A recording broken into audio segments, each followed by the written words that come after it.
नमस्कार दोस्तों, आज है 15 मार्च 2026। तो चलिए आज का करंट अफेयर्स देखते हैं और न्यूज़ को डिटेल से समझना है और हर न्यूज़ के एक्स्ट्रा फैक्ट्स भी बताएंगे जो एग्जाम के लिए इम्पोर्टेंट है। हम्म। तो आज के इस डीप डाइव में हम लिटरली दुनिया के एक छोर से दूसरे छोर तक जाने वाले हैं। हाँ, और काफी दिलचस्प टॉपिक्स हैं आज। बिल्कुल। मतलब सोचकर देखिए कैसे कोई ऐसा राज्य जिसे हम हमेशा आर्थिक संघर्ष या गरीबी से जोड़कर देखते हैं, वो वित्तीय अनुशासन में गुजरात और महाराष्ट्र जैसे दिग्गजों को पीछे छोड़ सकता है। राइट, ये डेटा काफी चौंकाने वाला है। हाँ, और इसके अलावा हम बात करेंगे कि 45 मिलियन साल पुराने एक समुद्री क्रेटर और अंडमान की गुफाओं में 100 साल से छिपे खटमल में, मतलब एक कीड़े में, क्या समानता हो सकती है। और ये जो आज के हमारे सोर्सेज हैं ना, वो एक बहुत ही विरोधाभासी तस्वीर पेश कर रहे हैं दुनिया की। मतलब अगर हम इन सारे पैटर्न्स को जोड़ें तो एक तरफ दुनिया के कुछ हिस्से हथियारों की होड़ में लगे हैं, बारूद के ढेर पर बैठे हैं। हाँ, जियोपॉलिटिक्स का टेंशन। एग्जैक्टली और वहीं दूसरी तरफ इंसान तकनीक के जरिए मतलब ऐसे ऐसे काम कर रहा है जो कभी असंभव लगते थे, चाहे वो गांवों में डिजिटल क्रांति हो या फिर दुनिया के सबसे ऊंचे ज्वालामुखी पर चढ़ाई करना। सही बात है। तो चलिए बिना देर किए अपने पहले विषय की तरफ बढ़ते हैं। हम शुरुआत करेंगे ग्लोबल कूटनीति से और फिर इसे सीधे अपने देश की अर्थव्यवस्था से जोड़ेंगे। परफेक्ट। तो अभी दुनिया का एक बहुत बड़ा भू राजनीतिक फोकस या कह लें जियोपॉलिटिकल फोकस कोरियाई प्रायद्वीप पर है। 9 मार्च से 19 मार्च 2026 तक अमेरिका और दक्षिण कोरिया अपना एनुअल मिलिट्री अभ्यास कर रहे हैं। हाँ, फ्रीडम शील्ड नाम है इसका। Right, freedom shield. और जो डेटा है हमारे पास उसके हिसाब से इसमें 18,000 दक्षिण कोरियाई सैनिक शामिल हैं और पेट्रियट मिसाइल प्रणालियों जैसी जो वायु रक्षा संपत्तियां हैं उन्हें तैनात किया गया है। अब देखिए, अमेरिका और दक्षिण कोरिया तो इसे पूरी तरह से डिफेंसिव या रक्षात्मक बता रहे हैं, लेकिन उत्तर कोरिया ने इसे परमाणु और मिसाइल रुख के संकेत के तौर पर लिया है। देखिए, इस पूरी सिचुएशन को समझने के लिए ना हमें अंतर्राष्ट्रीय कूटनीति के एक बेसिक सिद्धांत को समझना होगा, जिसे कहते हैं सुरक्षा दुविधा या इंग्लिश में सिक्योरिटी डिलेमा। अच्छा, ये सिक्योरिटी डिलेमा क्या होता है? तो होता क्या है कि जब अमेरिका पैट्रियट मिसाइलें लगाता है तो उनका तर्क है कि भाई ये तो मिसाइल डिफेंस सिस्टम है, ये तो दुश्मन की मिसाइलों को हवा में ही मार गिराएगा, मतलब एक तरह की ढाल है। हाँ, शील्ड है, नाम भी फ्रीडम शील्ड है। बिल्कुल। लेकिन अगर आप उत्तर कोरिया के नजरिए से देखें तो अगर आपके पड़ोसी ने एक अभेद ढाल बना ली है तो इसका मतलब है कि वो अब बिना डरे आप पे हमला कर सकता है, राइट? ओ, मतलब वो ढाल उनके लिए एक खतरे की घंटी बन जाती है। इस ड्रिल को उकसावे के रूप में देख रहा है। हम यहाँ किसी का पक्ष नहीं ले रहे, बस सोर्सेस के आधार पर दोनों का पर्सपेक्टिव बता रहे हैं। मतलब ये तो कुछ ऐसा हो गया जैसे मान लीजिए किसी मोहल्ले में नेबरहुड वॉच प्रोग्राम शुरू किया जाए। हाँ, आप कह रहे हैं कि हम सिर्फ सुरक्षा के लिए कैमरे और गार्ड लगा रहे हैं, लेकिन आपके पड़ोसी को लग रहा है कि आप हर वक्त उन पर नजर रख रहे हैं और कभी भी हमला कर सकते हैं। बिल्कुल सही एनालॉजी है ये। बस फर्क इतना है कि यहाँ लाठियों और कैमरों की जगह सतह से हवा में मार करने वाली पेट्रियट मिसाइलें हैं। तो मेरा सवाल ये है कि क्या इस तरह के अभ्यास कभी भी किसी क्षेत्र को असल में सुरक्षित बनाते हैं या बस एक हथियारों की रेस शुरू कर देते हैं? देखिए, अगर हम इतिहास देखें तो ये अक्सर एक हथियारों की रेस ही बन जाती है।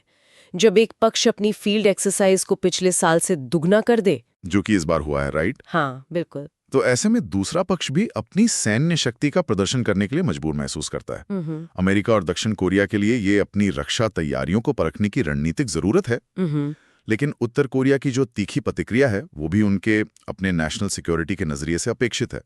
ये एक ऐसा लूप है जहां कूटनीति कहीं पीछे छूट जाती है और सैन्य हार्डवेयर आगे आ जाता है। सही बात है। और यही बात हमें बाहरी सुरक्षा से निकालकर सीधे आंतरिक मजबूती की तरफ ले जाती है। वो कैसे? मतलब कोई भी देश दुनिया के सामने कितनी भी मिसाइलें क्यों ना खड़ी कर ले, अगर उसकी अपनी बैलेंस शीट कमजोर है तो वो ज्यादा देर तक टिक नहीं सकता। ये तो है, इकोनॉमी मजबूत होनी चाहिए। एग्जैक्टली। तो जियोपॉलिटिक्स से हटकर अब हम भारत के राज्यों के राजकोषीय सेहत, मतलब उनके फिस्कल हेल्थ की बात करते हैं। अभी मार्च 2026 में नीति आयोग का राजकोषीय स्वास्थ्य सूचकांक जारी हुआ है। हाँ, जो कि वित्तीय वर्ष 2023-24 के कैग डेटा पर बेस्ड है। बिल्कुल। और लिटरली इस रिपोर्ट में मेरी उम्मीदों को पूरी तरह से पलट कर रख दिया है। डेटा हमेशा हमारे अनुमानों को गलत साबित कर ही देता है। इस इंडेक्स ने राज्यों को उनके वित्तीय प्रबंधन के आधार पर कुछ कैटेगरीज में बांटा है, जैसे फ्रंट रनर, परफॉर्मर और एस्पिरेशनल। हाँ, और यहीं पर मुझे सबसे बड़ा आहा मोमेंट मिला। अच्छा। हाँ, मतलब जब हम भारत के आर्थिक इंजन या अमीर राज्यों के बारे में सोचते हैं तो दिमाग में सबसे पहले क्या आता है? गुजरात, महाराष्ट्र, कर्नाटक। बिल्कुल वही आते हैं। लेकिन इस इंडेक्स में 73.1 के स्कोर के साथ ओडिशा नंबर 1 पर है। राइट। उसके बाद गोवा और फिर झारखंड है। मतलब मैं यही समझने की कोशिश कर रही हूँ कि एक तरफ महाराष्ट्र की जीडीपी इतनी विशाल है, फिर भी ओडिशा और झारखंड राजकोषीय स्वास्थ्य में टॉप 3 में कैसे हैं? वो ऐसा क्या सही कर रहे हैं जो बड़े राज्य नहीं कर पा रहे? मान लीजिए 2 लोग हैं। एक इंसान महीने का 1 लाख रुपए कमाता है, लेकिन उसके खर्चे 1.5 लाख हैं और वो भारी कर्जे में डूबा है। ठीक है। दूसरा इंसान सिर्फ 50,000 कमाता है, लेकिन वो खर्च 40,000 ही करता है और 10,000 बचा लेता है। तो वित्तीय रूप से कौन ज्यादा स्वस्थ हुआ? ऑब्वियसली दूसरा वाला। एग्जैक्टली यही ओडिशा ने किया है। गुजरात और महाराष्ट्र फ्रंट रनर श्रेणी में तो हैं, लेकिन ओडिशा ने अपने घाटे को, अपने डेफिसिट को बहुत ही सख्ती से कंट्रोल किया है। मतलब सारा खेल सिर्फ रेवेन्यू जनरेट करने का नहीं है, बल्कि उस रेवेन्यू को मैनेज करने का है। बिल्कुल सही। इस इंडेक्स में ना एक बहुत ही इंपॉर्टेंट पैरामीटर होता है, कमिटेड एक्सपेंडिचर। ये क्या होता है? इसका मतलब है वो पैसा जो सरकार को हर हाल में खर्च करना ही पड़ेगा, जैसे पुरानी उधारी का ब्याज देना, सरकारी कर्मचारियों की सैलरी, पेंशन वगैरह। ओहो, मतलब जो फिक्स्ड खर्चे हैं। हाँ, अब अगर हम एस्पिरेशनल कैटेगरी वाले राज्यों को देखें ना, जैसे पश्चिम बंगाल, केरल और पंजाब, तो इनका राजकोषीय घाटा और प्रतिबद्ध व्यय बहुत ज्यादा है। अच्छा। मतलब इनकी कमाई का एक बहुत बड़ा हिस्सा तो सिर्फ पुराने कर्जे चुकाने और सैलरी देने में ही निकल जाता है। तो ऐसे में नए इंफ्रास्ट्रक्चर या विकास के लिए पैसा बचता ही कहाँ है? राइट, हाथ बन जाते हैं सरकारों के। बिल्कुल।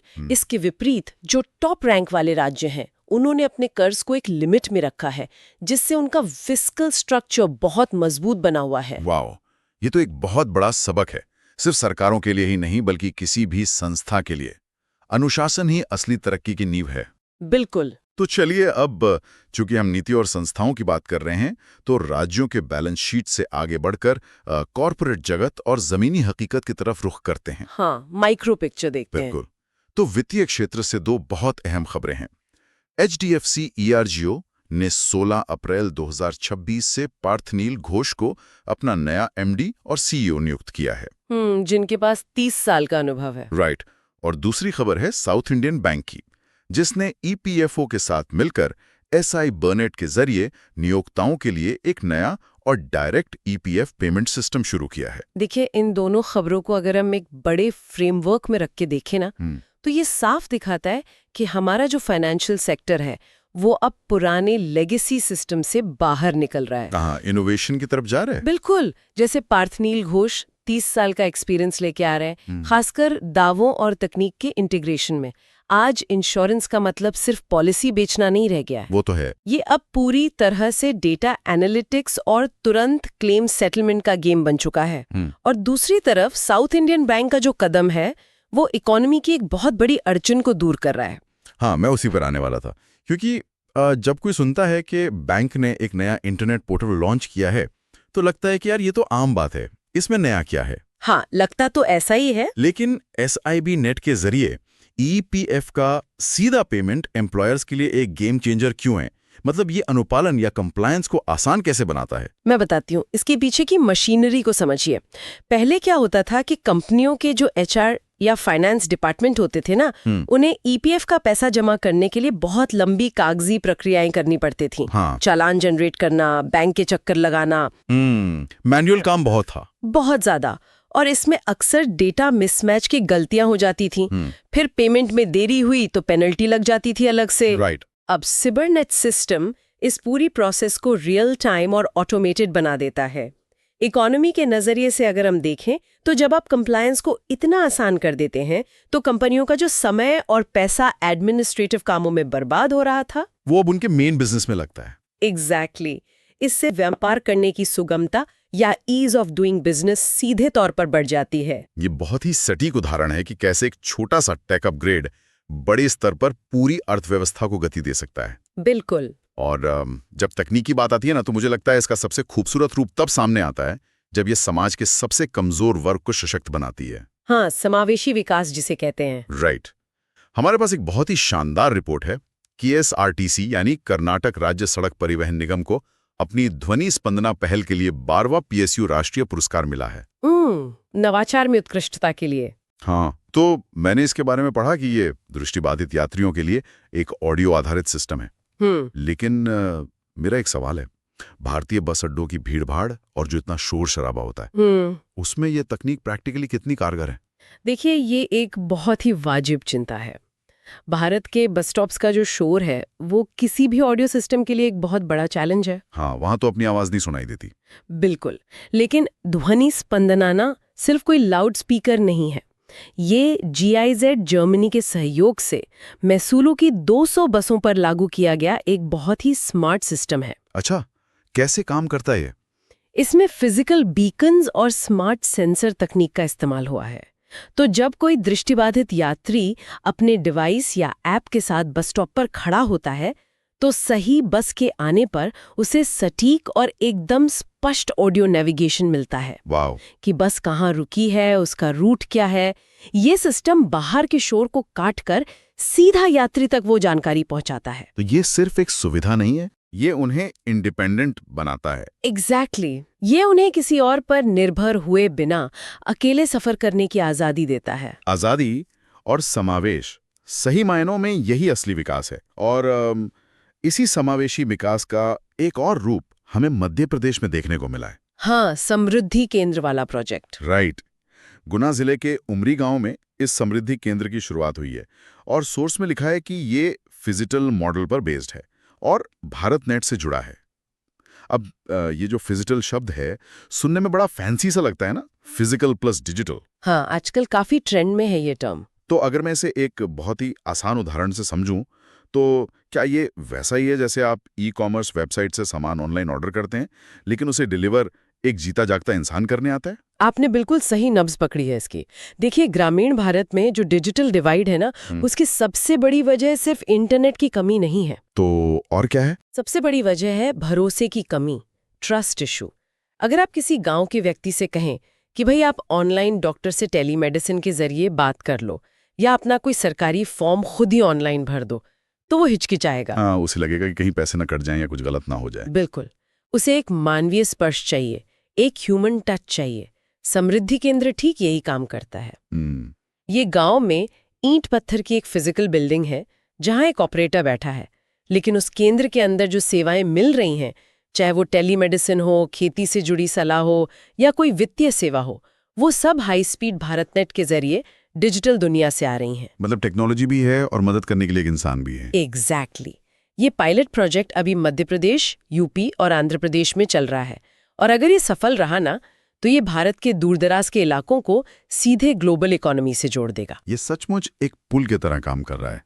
तो हमने देख लिया कि तकनीक कैसे हमारे आज और कल को बदल रही है, लेकिन अब इस डीप डाइव के आखिरी हिस्से में हम थोड़ा गियर शिफ्ट करते हैं। चलिए, वर्तमान से निकलकर अब हम चलते हैं सुदूर अतीत और प्रकृति के रहस्यों की तरफ। सच बताऊं तो ये मेरा पर्सनली सबसे पसंदीदा हिस्सा है। हाँ, ये वाली खबरें काफी रोमांचक है। हमारे पास 2 ऐसी खोजों का डेटा है जो साबित करता है कि कुदरत अपने सबसे बड़े रहस्य हमसे कैसे छिपा कर रखती है। और विज्ञान और एक्सप्लोरेशन का रोमांच ही यही है, आप ढूंढने कुछ निकलते हैं और मिल कुछ और ही जाता है। बिल्कुल ऐसा ही हुआ। यूनाइटेड किंगडम के पास उत्तरी सागर में यानी नॉर्थ सी में वैज्ञानिकों ने कंफर्म किया है कि समुद्र तल से करीब 700 मीटर नीचे जो एक विशाल गड्ढा है वो दरअसल सिल्वर पिट क्रेटर है। मतलब एक प्राचीन एस्ट्रॉइड या क्षुद्रग्रह के टकराने का निशान। और ये कोई छोटी मोटी घटना नहीं है, ये 43 से 46 मिलियन साल पुरानी है। बाप रे, 45 मिलियन साल। हाँ, लेकिन जो बात मुझे सबसे ज्यादा हैरान करती है वो ये है कि इसे पहली बार 2002 में तेल खोजने वाली कंपनियों ने खोजा था। मतलब इंसान जमीन खोद रहा था भविष्य का ईंधन निकालने के लिए और उसे करोड़ों साल पुराने ब्रह्मांडीय इतिहास का पन्ना मिल गया। इसी को तो विज्ञान में सेरेंडिपिटी कहते हैं, मतलब संयोग से हुई कोई महान खोज। हुआ क्या था कि तेल कंपनियों के जो सिस्मिक सर्वे होते हैं, भूकंपीय सर्वेक्षण, उन्होंने समुद्र के नीचे की परतों की 3D मैपिंग की। अच्छा। उसमें उन्हें ये 3 किलोमीटर चौड़ा क्रेटर दिखा। लेकिन सिर्फ गोल आकार देखकर तो आप ये साबित नहीं कर सकते ना कि ये एस्टेरॉइड से ही बना है। हाँ, वो तो ज्वालामुखी का भी हो सकता है। बिल्कुल। तो असली रहस्य छिपा था वहां की मिनरोलॉजी में, खनिज विज्ञान में। अब वैज्ञानिकों ने वहां शॉक्ड कॉर्ड्स और फेल्ड्स्पार की पुष्टि की है। एक मिनट, शॉक्ड कॉर्ड्स क्या होता है? जब कोई एस्ट्रॉयड हजारों किलोमीटर प्रति घंटे की रफ्तार से पृथ्वी से टकराता है ना, तो इतना ज्यादा अपार दबाव और तापमान पैदा होता है कि वो वहां की चट्टानों के क्रिस्टल स्ट्रक्चर को हमेशा के लिए बदल देता है। ओहो। हाँ, और उसी बदले हुए स्ट्रक्चर को शॉक्ड कॉर्ड्स कहते हैं। ये उस भयानक ब्रह्मांडीय टक्कर का अकाट्य फिंगरप्रिंट है। 700 मीटर पानी के नीचे छुपा 45 मिलियन साल पुराना फिंगरप्रिंट। कमाल है। लेकिन छिपने के मामले में जीव जंतु भी कुछ पीछे नहीं है। बिल्कुल नहीं। अगर हम उत्तरी सागर से निकलकर अपने भारत के अंडमान द्वीप समूह की चूना पत्थर वाली अंधेरी गुफाओं में आए, हाँ तो वहां एक ऐसा जीव मिला है जो 100 साल से हमारी नजरों से गायब था। हाँ, वो मायोफेन्स कैंपी वाला रिसर्च। जी। शोधकर्ताओं ने इस दुर्लभ हत्यारा खटमल यानी असैसिन बग को 1924 के बाद पहली बार खोजा है, मतलब पूरे 100 साल बाद। देखिए, इस खोज का महत्व सिर्फ इतना नहीं है कि चलो हमें एक पुराना जीव वापस मिल गया। ये जो मायोफेन्स कैंपी है ना, ये एक ट्रोग्लोबाइटिक जीव है। ट्रोग्लोबाइटिक, इसका क्या मतलब हुआ? इसका मतलब है कि ये पूरी तरह से गुफाओं के घोर अंधकार में रहने के लिए अडैप्ट हो चुका है, अनुकूलित हो चुका है। ऐसे जीवों में अक्सर देखने की क्षमता बहुत कम होती है या होती ही नहीं है। अच्छा, क्योंकि अंधेरे में आंखों का क्या ही काम। एग्जैक्टली। लेकिन उनके जो बाकी सेंसरी ऑर्गन होते हैं वो बहुत ज्यादा विकसित होते हैं ताकि वे छोटे कीड़ों का शिकार कर सके। 100 साल बाद इसकी दोबारा खोज ये संकेत देती है कि इन अंधेरी गुफाओं के अंदर एक पूरा का पूरा भूमिगत इकोसिस्टम चल रहा है, जिसके बारे में हमें कुछ पता ही नहीं है। बिल्कुल। ये एक बहुत ही नाजुक सी दुनिया है जो बाहरी दुनिया के किसी भी हस्तक्षेप से दूर अपनी ही गति से चल रही है। वाओ! एक तरफ 100 साल से अंधेरे में छिपा एक छोटा सा खटमल और दूसरी तरफ इंसान की वो फितरत जो किसी भी गहराई या ऊंचाई तक पहुंचने की जिद रखती है। हाँ, इंसान का जज्बा जिसने मुझे पर्सनली बहुत इंस्पायर किया है। आप यकीनन प्रोफेसर अर्पिता पात्रा के अभियान की बात कर रहे हैं। बिल्कुल। 6 मार्च 2026 को भारतीय विज्ञान संस्थान यानी IISc की प्रोफेसर अर्पिता पात्रा ने चिली के अटाकामा मरुस्थल में नेवाडो ओहोस डेल सालाडो की चोटी को फतेह कर लिया, जो कि दुनिया का सबसे ऊंचा ज्वालामुखी है। हाँ, करीब 6,893 मीटर ऊंचा। और वो ऐसा करने वाली दूसरी भारतीय महिला बन गई हैं। मैं इसे सिर्फ एक पर्वतारोहण के रिकॉर्ड के तौर पर नहीं देख पा रहा हूँ। क्यों? क्योंकि जब मैं IISc की प्रोफेसर सुनता हूँ तो मुझे एक लैब, ढेरों किताबें और रिसर्च पेपर्स का अक्स दिखाई देता है। इस पूरी तरह से अकादमिक दुनिया से निकलकर दुनिया की सबसे ऊबड़ खाबड़ चोटी पर जाना, ये किस तरह का मानसिक संतुलन है? यही तो इस पूरी उपलब्धि का सबसे शानदार पहलू है। देखिए, उस चोटी पर चढ़ना सिर्फ फिजिकल स्टैमिना का खेल नहीं है। हाँ, अटाकामा तो वैसे भी बहुत एक्सट्रीम जगह है। दुनिया की सबसे खुश्क जगहों में से एक है वो। और 6,800 मीटर से ऊपर हवा इतनी पतली हो जाती है कि सांस लेना मुश्किल हो जाता है। तापमान खून जमा देने वाला होता है। अब सोचिए, एक तरफ प्रोफेसर पात्रा अपनी प्रयोगशाला में बौद्धिक चुनौतियों से जूझती हैं, जो कि एक बहुत गहरी मेंटल एक्सरसाइज है। राइट। और दूसरी तरफ वो उस एक्सट्रीम पर्यावरण में जाती हैं जहां शरीर का हर एक अंग हार मानने की कगार पर होता है। ये साफ दिखाता है कि मानव मस्तिष्क और शरीर के बीच अगर सही तालमेल हो तो कोई भी दायरा आपको बांध नहीं सकता। सच में ये इस बात का परफेक्ट उदाहरण है कि इंसान अपनी खुद की तय की गई सीमाओं को कैसे तोड़ सकता है। तो दोस्तों, आज के इस डीप डाइव में हमने एक बहुत ही व्यापक और ज्ञानवर्धक सफर तय किया है। हमने शुरुआत की थी कूटनीति की बिसात से, जहां हमने समझा कि कैसे सिक्योरिटी डिलेमा देशों को हथियारों की होड़ में धकेल देता है। बिल्कुल। फिर हमने देखा कि राज्यों की असली आर्थिक ताकत सिर्फ उनके रेवेन्यू में नहीं, बल्कि कमिटेड एक्सपेंडिचर को कंट्रोल करने वाले राजकोषीय अनुशासन में है, जहां ओडिशा ने बाजी मारी। इसके बाद हमने जाना कि कैसे सीबरनेट जैसे डिजिटल कंप्लायंस और KSRTC के ध्वनि स्पंदना जैसे इनोवेशंस हमारी अर्थव्यवस्था और समाज को ज्यादा समावेशी बना रहे हैं। राइट। और अंत में समुद्र के गहरे तल में छिपे 45 मिलियन साल पुराने क्रेटर, 100 साल से अंधेरे में रहने वाले खटमल और प्रोफेसर अर्पिता द्वारा दुनिया के सबसे ऊंचे ज्वालामुखी पर जीत ने हमें कुदरत के रहस्यों और इंसानी हौसले का अक्स दिखाया। अगर आप ध्यान दें तो इन सभी अलग अलग लगने वाली खबरों के बीच एक बहुत ही गहरा कनेक्शन है। वो क्या? डेटा हमें बताता है कि चाहे वो कूटनीति की जटिलता हो, राज्यों का कर्ज हो या फिर अंडमान की भूल भुलैया जैसी गुफाएं, चुनौतियां हमेशा गहरी और कॉम्प्लेक्स होती हैं। लेकिन जब नीतिगत अनुशासन, तकनीकी नवाचार और इंसानी संकल्प, जैसे अटाकामा की ठंड को चीरकर आगे बढ़ने की जिद, कुदरत अपने सबसे बड़े रहस्य सबसे मुश्किल जगहों पर छिपाती है, लेकिन इंसान की पहुंच से दूर कुछ भी नहीं है। क्या बात है, बहुत ही सटीक निष्कर्ष। और इसी के साथ आज की इस चर्चा को खत्म करने से पहले हम श्रोताओं के लिए एक विचार छोड़कर जा रहे हैं। जी, आज हमने देखा कि दुनिया के नक्शे से लेकर समुद्र की गहराइयों तक बहुत कुछ ऐसा है जो अभी भी खोजा जा रहा है।